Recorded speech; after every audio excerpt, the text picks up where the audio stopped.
الفاتحة.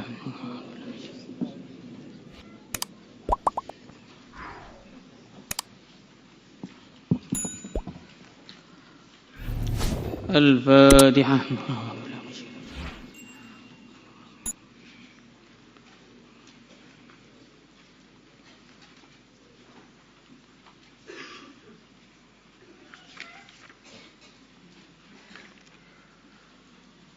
الفاتحة.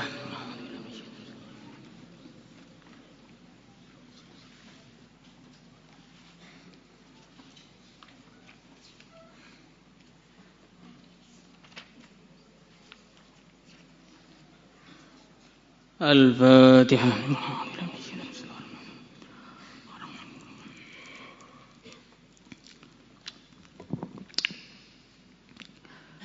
بسم الله الرحمن الرحيم. وعن معاوية رضي الله تعالى عنه قال قال رسول الله صلى الله عليه وسلم من يرد الله به خيرا يفقهه في الدين وإنما أنا قاسم ويعطي الله. Man barang siapa yuridillahu yang Allah menghendaki bihi dengannya khairan kebaikan, yufaqihu Allah akan memahamkan dia fid dini dalam agama. Wa innama ana qasimun, wa innama ana hanyalah aku qasimun yang membagi, wa yu'tillahu yang memberi ilmu hanyalah Allah. Wa la yazala dan tidak henti-hentinya amru hadhil ummati urusan umat ini mustaqiman lurus hatta taqumas saah sehingga terjadi hari kiamat. Wa hatta ya'ti amrullah sehingga terjadi keputusan Allah. Rawahul Bukhari wa Muslim. May yuridillahu bihi khairan yufaqihu fid din. Siapa yang Allah menghendaki kebaikan bagi dia, maka Allah Subhanahu wa taala akan memahamkan dia kepada agama. Kalau ada orang menginginkan kebaikan kepada orang lain, mungkin kebaikan itu terwujud, mungkin pula tidak terwujud. Karena namanya manusia, sehebat apapun dia tidak bisa menentukan nasib dirinya sendiri, apalagi orang lain. La yadurru wa la yanfa'. Tidak memberikan bahaya juga tidak memberikan manfaat. Tetapi walaupun begitu, kita para manusia ini, kalau ada orang lain ingin berbuat baik kepada kita atau memberikan kebaikan kepada kita, kita akan bergembira sekali. Semakin tinggi pangkatnya orang yang ingin berbuat baik kepada kita, ingin memberikan kebaikan kepada kita, maka semakin gembira pula kita. Kalau ada teman kita ingin berbuat baik kepada kita, kita senang. Tapi kalau guru kita yang ingin berbuat baik kepada kita, kita akan lebih senang lagi. Kalau umpamanya pejabat yang ingin memberikan kebaikan kepada kita, kita akan lebih gembira lagi. Kalau presiden lebih gembira lagi. Lah orang yang jadi pelajar ilmu agama itu yang pengen memberikan kebaikan kepada dia bukan manusia, bukan jin, bukan malaikat. Allah yang menghendaki kebaikan untuk dia. Maka kalau tidak bergembira, padahal dia menjadi pelajar ilmu agama, maka ini betul-betul rugi. May yuridillahu bihi khairan yufaqihu fid din. Difahamkan kepada agama. Maka artinya kalau orang itu tidak diberi kepahaman agama oleh Allah, maka Allah tidak akan memberikan kebaikan kepada dia. Bukan tanda cintanya Allah kepada seseorang ketika dia dimudahkan menjadi raja. Bukan tanda cintanya Allah kepada seseorang ketika dia dijadikan kaya raya. Bukan tanda cinta Allah Subhanahu wa taala kepada seseorang ketika dia dijadikan terkenal di kalangan manusia. Tapi tanda cinta Allah kepada seseorang hamba ketika hamba itu dipahamkan ilmu agama. Makanya ini sangat penting sekali untuk kita pahami, apalagi banyak santri-santri baru itu. Harus paham betul ini yang dicari ini bukan ilmu ringan. Ini bukan ilmu murahan. Ini ilmu yang menjadikan kita dapat ridhonya Allah Subhanahu wa taala. Wa innama ana qasimun wa yu'tillah. Aku hanyalah membagi dan Allah yang akan memberikan. Wa la yazalu amru hadhil ummah mustaqiman. Tidak henti-hentinya urusan umat ini lurus hatta taqumas sa'ah, sampai menjelang hari kiamat. Artinya apa? Artinya orang itu akan ada terus yang mengamalkan agama sampai menjelang hari kiamat itu ada terus. Maka jangan khawatir, nanti kalau saya mengamalkan agama nggak ada temannya bagaimana? Selalu ada. Orang yang mengamalkan agama itu akan selalu ada. Dan agama ini akan selalu menang terus. Yuriduna liyutfi'u nurallahi biafwahihim wa ya'ballahu illa ayyutimma nurahu walau karihal kafirun huwallazi arsala rasulahu bil huda wa dinil haqq liyudhhirahu 'alad dini kullihi walau karihal musyrikun. Jadi agama ini memang dari dulu selalu dirongrong oleh kekuatan-kekuatan ahli batil, diganggu oleh orang-orang kafir, dirusak oleh orang-orang munafik. Tetapi apapun bahaya yang datang kepada agama ini tetap tidak akan membahayakan agama ini. Mungkin ada orang yang akhirnya jadi terkecoh bermaksiat. Mungkin akan ada orang yang akhirnya terkecoh jadi murtad. Mungkin ada sebagian pelajaran-pelajaran atau pengajaran-pengajaran yang sesat. Tetapi pelajaran yang lurus, orang yang lurus akan senantiasa ada sampai hari kiamat. Maka baginda Rasulullah SAW beliau mengatakan ummati kal matar la yudra awwaluhum am akhiruhum khair atau kama jaa fil hadis. Umatku ini bagaikan hujan. Hujan itu tidak diketahui mana yang menumbuhkan tanaman, apakah hujan yang bagian awal ataukah hujan yang bagian akhir. Begitu juga umat ini. Ketika zaman para sahabat, kita tahu orang-orang yang begitu hebat, Sayyidina Abu Bakar, Sayyidina Umar, Sayyidina Utsman, Sayyidina Ali radhiyallahu ta'ala anhum dan yang lain-lain. Ketika generasi sahabat habis, sebagian orang mau putus asa, siapa lagi yang akan datang untuk mengamalkan agama, menyelamatkan agama? Ternyata masih ada Umar bin Abdul Aziz, Imam Madzhabul Arba'ah, Imam Kutubus Sittah. Generasi mereka lewat, masih muncul lagi orang-orang hebat. Al-Imam Nawawi, Al-Imam Ghazali, Fakhruddin Ar-Razi, Imamul Haramain. Generasi mereka lewat, masih ada juga orang-orang hebat. Ibnu Hajar Al-Asqalani, Ibnu Hajar Al-Haytami, Imam As-Suyuti. Generasi mereka lewat, masih aja orang-orang hebat. Sampai sudah akhir zaman begini yang kelihatannya kayak sudah rusak semua, muncul juga orang-orang yang hebat di akhir zaman begini ini. Semoga termasuk kita. Jadi agama dan orang-orang yang lurus dalam mengamalkan agama itu akan ada terus. Maka jangan pernah berputus asa. Pertolongan-pertolongan Allah kepada orang-orang yang mengamalkan agama itu juga ada terus. Sampai sekarang juga ada. Di mana-mana kalau kita ini mau memperjuangkan agama, kita akan mendengar berita-berita tentang bagaimana pertolongan Allah yang luar biasa datang kepada orang-orang yang mengamalkan agama. Maka jangan minder mengamalkan agama. Saya ini kelihatan asing sekarang. Yang lain pakaiannya lepis, saya masih pakai sarung kayak pakai rok. Yang lain terbuka semua, saya malah ditutup kayak ninja. Justru yang asing itulah yang akan sukses di akhir zaman. Bada'al Islamu ghariban wa sayaudu ghariban kama bada' fatuba lil ghuraba.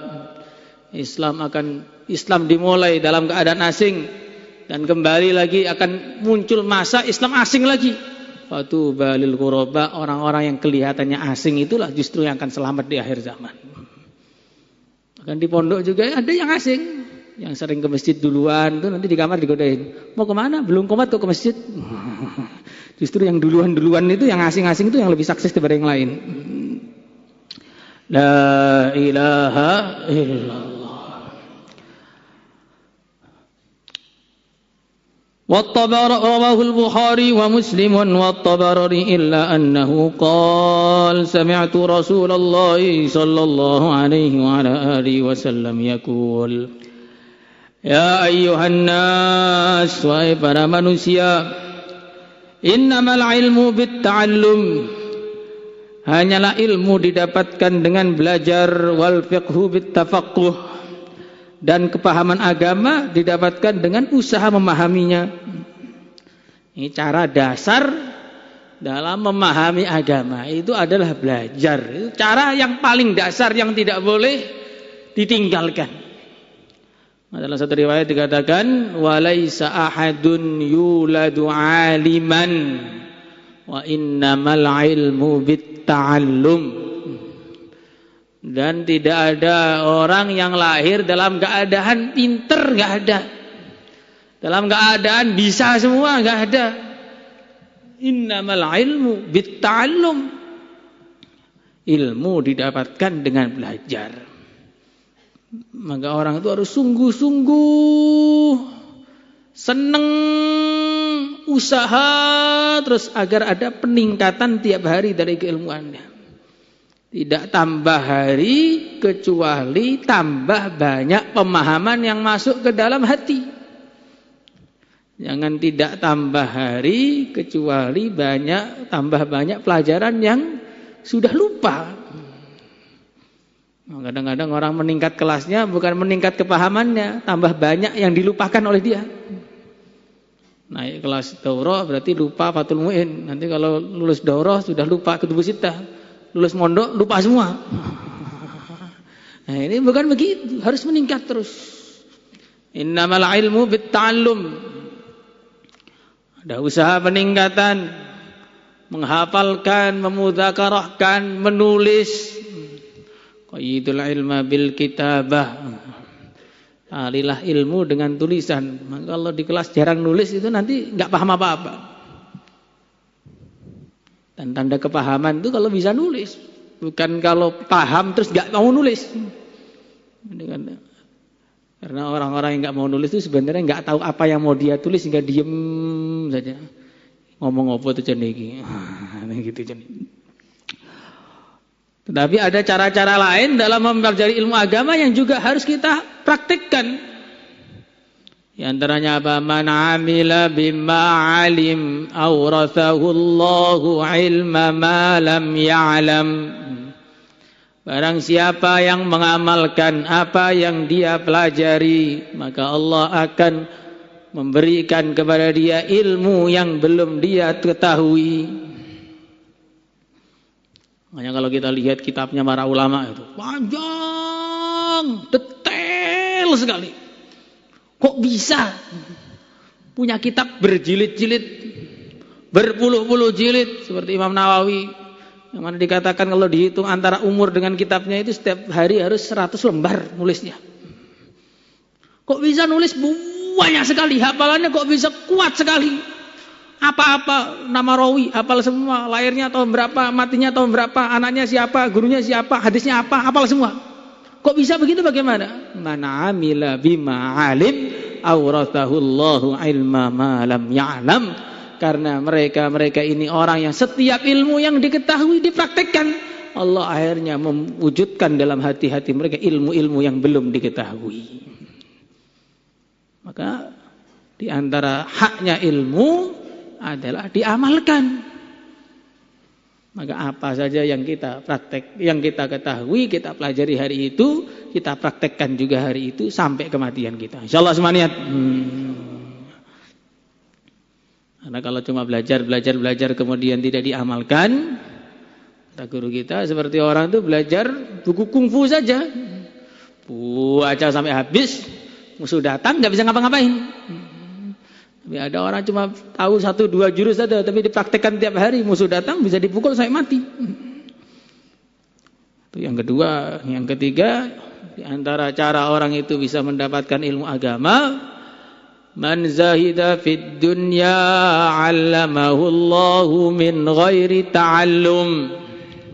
Siapa yang zuhud dalam urusan dunia, tidak cinta dunia, maka Allah Subhanahu wa taala akan mengajari dia tanpa perlu belajar. Ilmu laduni. Nah, orang santri itu musibahnya terbesar apa? Seorang santri musibahnya terbesar orang yang sudah belajar ilmu agama kemudian dia terkesan dengan ahli dunia. Watlu alaihim naba'al ladzi atainahu ayatina fansalaha minha fa'atba'ahu asyaitanu fakana minal ghawin walau syi'na larafa'nahu biha walakinnahu ahlada ilal ard. Yang kesimpulannya Bal'am bin Ba'urah orang yang ahli ilmu, tapi dia cinta dunia, terkesan dunia, akhirnya ilmu agama enggak bermanfaat bagi dia. Nah, di antara yang menjadikan orang itu ilmu agamanya gampang terkesan dengan dunia bagaimana? Kalau ilmu agamanya digabungkan dengan ijazah-ijazah. Kalau orang itu dengan digabungkan dengan ijazah-ijazah harus ada gelarnya begini, akhirnya nanti dia jadi terkesan dunia. Kalau sudah terkesan dunia bagaimana? Kalau dia hidup sampai zaman Dajjal, ketemu Dajjal langsung sami'na wa ata'na ghufranaka. Jadi ikut yang pertama kali. Bagaimana tidak? Ketemu teknologi, kagum, dengan gelar langsung luntur imannya. Nah, dikasih duit langsung matur suwun. Ya, ketemu Dajjal dengan segala teknologi, ya jelas akan ikut. Makanya orang itu punya dunia nggak masalah. Karena dunia itu ada yang halal, ada yang haram. Tetapi terkesan dengan dunia, membanggakan dunia, itu adalah perkara haram. Terkesan dengan dunia, membanggakan dunia itu haram. Kalau punya dunia, dunia itu ada yang halal, ada yang haram. Tapi kalau terkesan dengan dunia, membanggakan dunia, itu adalah haram. Maka orang yang terkesan dengan dunia, seandainya zamannya Nabi Ibrahim ikut Namrud, zamannya Nabi Musa ikut Qarun, jelas. Sampai sekarang kita lihat ada pelajar-pelajar agama yang belajar agamanya sama orang yang tidak Islam. Belajar tafsir sama profesor Yahudi. Belajar usul fikih sama profesor Nasrani. Perempuan lagi. Nah, ini akhirnya bagaimana? Akhirnya jadi gak karu-karuan keluar pemahaman-pemahaman yang aneh-aneh. Awalnya dari apa? Awalnya dari terkesan dunia. Terkesan dunia sebabnya apa? Tidak zuhud dengan dunia. Tidak zuhud dengan dunia sebabnya apa? Karena tidak tahu hakikatnya dunia. Inna lillahi ibadan futana tarakud dunya wa khaful fitana nadharu fiha falamma alimu annaha laysat lihayyin sakana ja'aluha lujjatan fattakhadu salihal a'mali fiha sufuna. Inna lillahi ibadan futana. Allah memiliki hamba-hamba yang cerdas. Siapa itu yang cerdas? Talakud dunya wa khaful fitana. Mereka meninggalkan dunia, tidak cinta dunia, wa khaful fitana, takut terkena fitnahnya dunia. Nadharu fiha falamma alimu annaha laysat lihayyin sakana. Mereka melihat dengan dunia dengan pandangan iktibar, akhirnya punya kepahaman dunia bukanlah tempat tinggal, dunia tempat meninggal. Bagaimana perkara yang ditinggalkan kemudian kok dibangga-banggakan? Makanya orang enggak zuhud dengan dunia itu karena apa? Karena kurang merenung.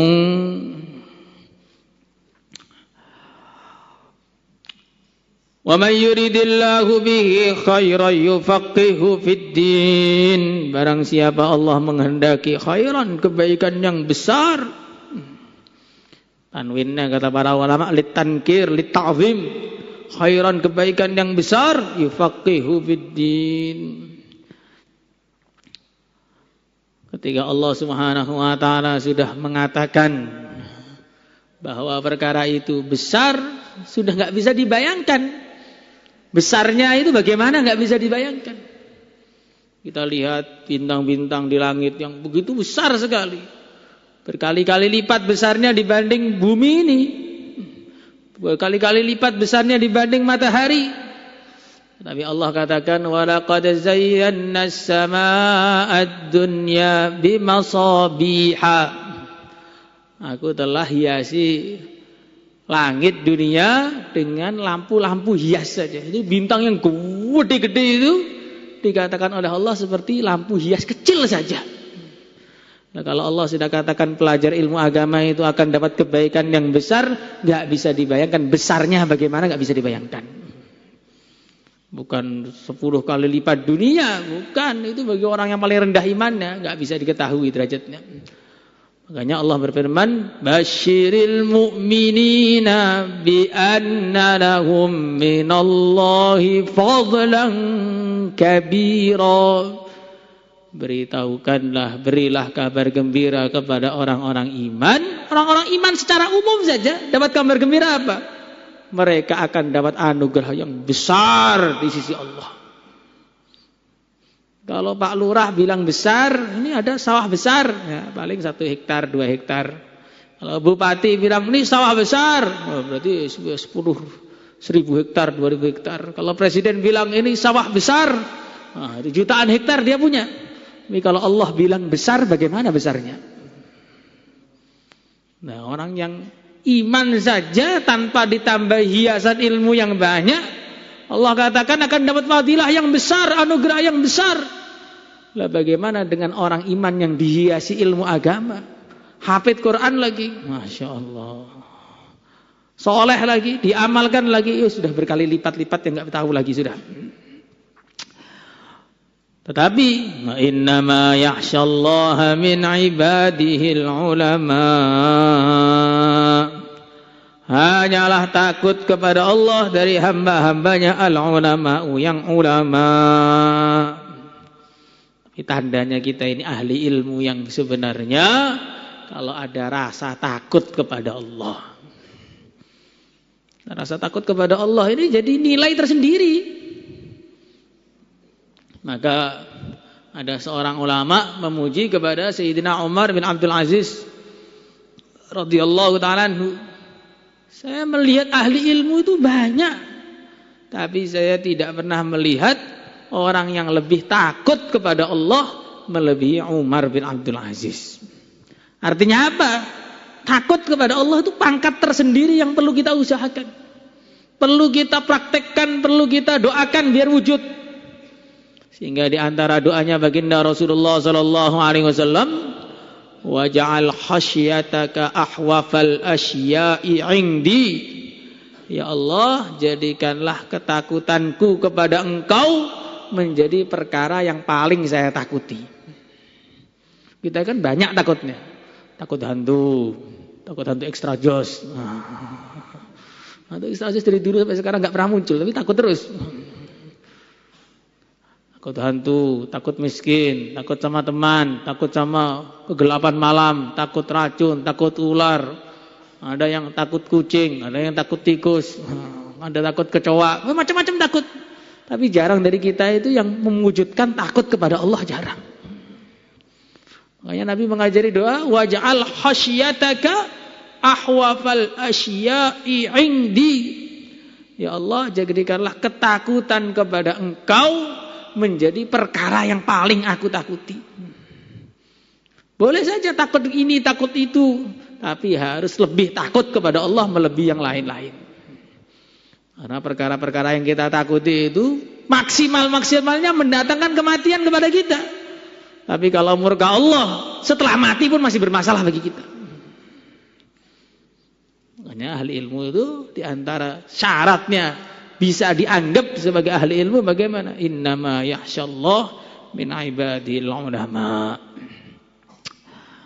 Wa kharraja at-Tabarani bi isnadihi an Abdullah bin Amr radhiyallahu ta'ala anhuma qala qala Rasulullah sallallahu alaihi wasallam qalilul ilmi sedikitnya ilmu khairun min katsiril ibadati daripada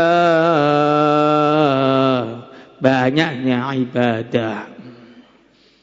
Jadi ilmu itu sedikit saja lebih baik daripada ibadah yang banyak. Karena ibadah-ibadah yang banyak itu tidak akan terwujud tanpa ada ilmu. Tapi jangan hanya cukup itu, dibaca lanjutannya. Wa kafa bil mar'i fiqhan idza 'abadallaha. Cukuplah orang itu dibacakan sebagai orang alim, orang yang paham agama ketika dia menghamba kepada Allah. Jadi memang ilmu yang sedikit lebih baik daripada banyaknya ibadah. Tapi harus diingat, tanda orang itu ahli ilmu, suka ibadah.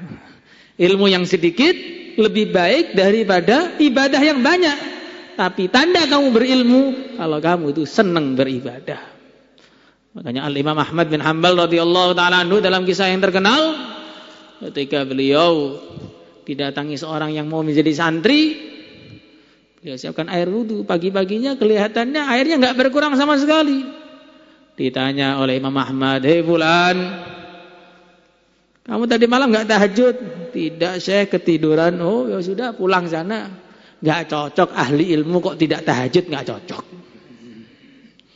Jadi zaman dulu diboyongkan bukan karena nyolong, pacaran, enggak usah jauh-jauh, enggak tahajud saja sudah boyong. Kalau sekarang dipraktekkan habis sudah itu orang itu. Artinya bagaimana? Bagaimana pemahaman ulama itu, tanda-tanda orang itu ahli agama, tanda-tanda orang itu ahli ilmu agama ya bagus amalannya. Makanya kita lihat ulama dulu itu, amalannya itu enggak kayak kita. Al-Imam Syafi'i hatam Quran sehari sekali. Kita hatam Quran bagaimana? Setahun sekali. Kalau enggak Ramadan, enggak hatam Quran, sebagian kecil. Nah, kalau enggak Ramadan, enggak hatam Quran. Bahkan sebagian juga ada Ramadan pun enggak hatam Quran. Quran yang sudah masuk lelang. Jadi bagaimana ulama dulu itu sangat ahli ibadah, seperti Sayyidina Kahmas. Sayyidina Kahmas ini murid salah satu gurunya Waqi' bin Al-Jarrah, itu rawinya kitab Muslim ini, Kahmas. Waktu tua itu nangis terus. Ditanya sama muridnya, "Syekh, kok nangis terus kenapa, Syekh?" "Gara-gara sudah tua ini sudah enggak kuat sholat saya tinggal sedikit." "Sedikit berapa loh, Syekh?" "Sehari hanya mampu 500 rakaat." Lah biasanya berapa ya? Dulu minimal tuh 1000 lah paling sedikit tuh rakaat tuh sholatnya. Jadi orang yang sudah tua, sedih, sholatnya kurang, cuma 500 rakaat sehari.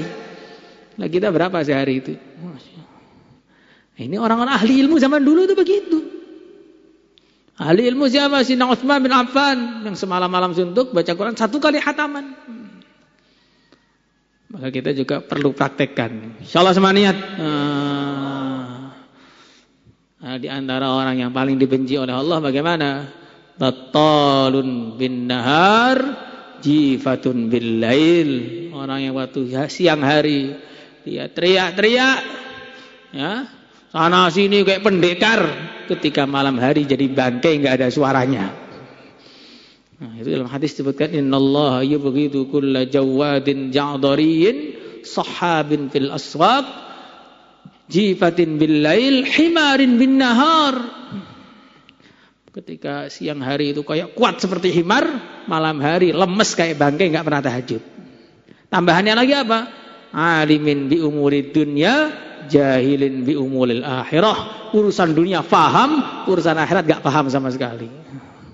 Maka kalau cuma belajar urusan dunia, tambah paham, tambah dibenci oleh Allah.